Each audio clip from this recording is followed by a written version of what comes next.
Hi there everyone, I'm Mark Stutman from Folkway Music here in Canada. Hope you're all doing really well. I have an interesting guitar to show you today. Here it is. Alright, can anybody guess? Well, we got pictures of this guitar on email a couple weeks ago, and the owner said they had this minty perfect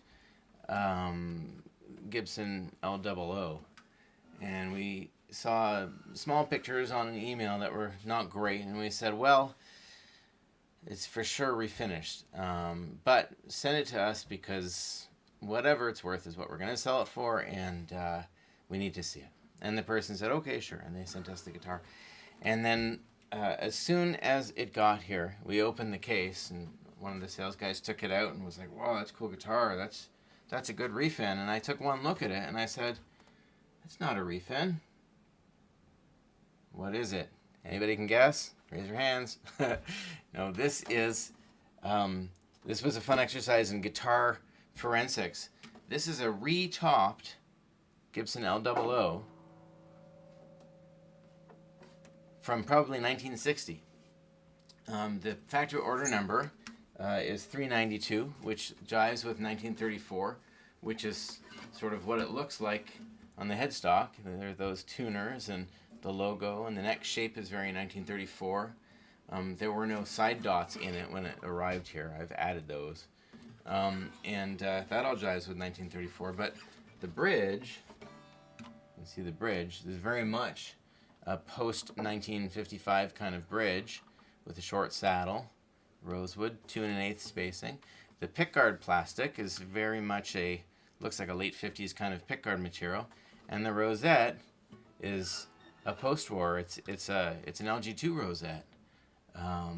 And the other clues I can't show you on this video. On the inside of the guitar, you'll see the urea formaldehyde glue that was commonplace from around 1955 and on.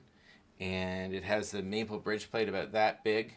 That was commonplace from around 55 until about 62.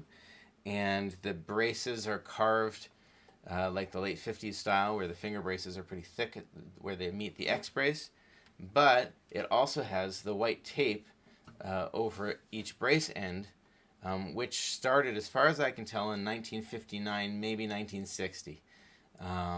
We don't see tape in guitars from early 59, and we see tape on guitars from 61.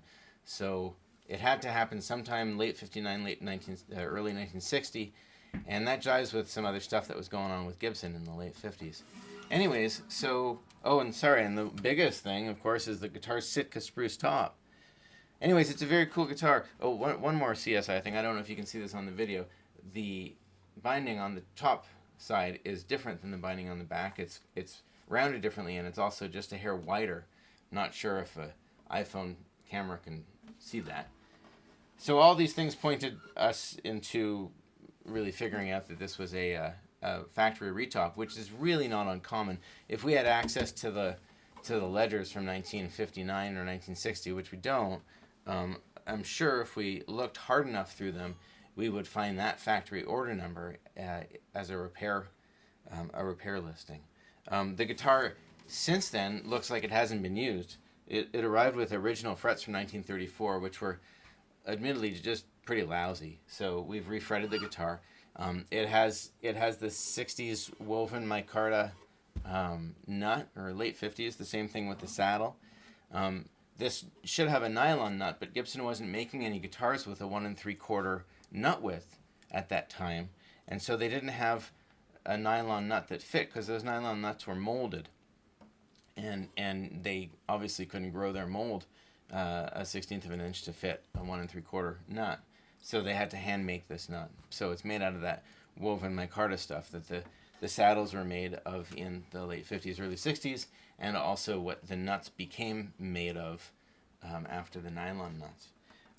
Anyways, it's in really great shape. What's interesting about this guitar, it's sort of a half of an L-00 and half of an LG2 because of the way the size and the top, the bridge and the top material and the way it's braced, and so it's kind of like a I don't know, an LG00 or something like that. And it's neat. It's got sort of an LG to sort of mid-range focus, but maybe a bit more note separation and a bit more power through the trebles, and a little bit more openness of an L-00 because the back is original and still fairly thin, more 30 spec thinness. So it's kind of like a, it's a neat unicorn of a guitar that doesn't exist. All you Sitka Spruce fans who want an L-00, or your LG2 fans who want an L-00, this is maybe a great guitar to consider. Anyways, there comes Grant. Hey, Grant. So that's the story on this guitar, and thanks for watching. We'll catch you next time. Take care.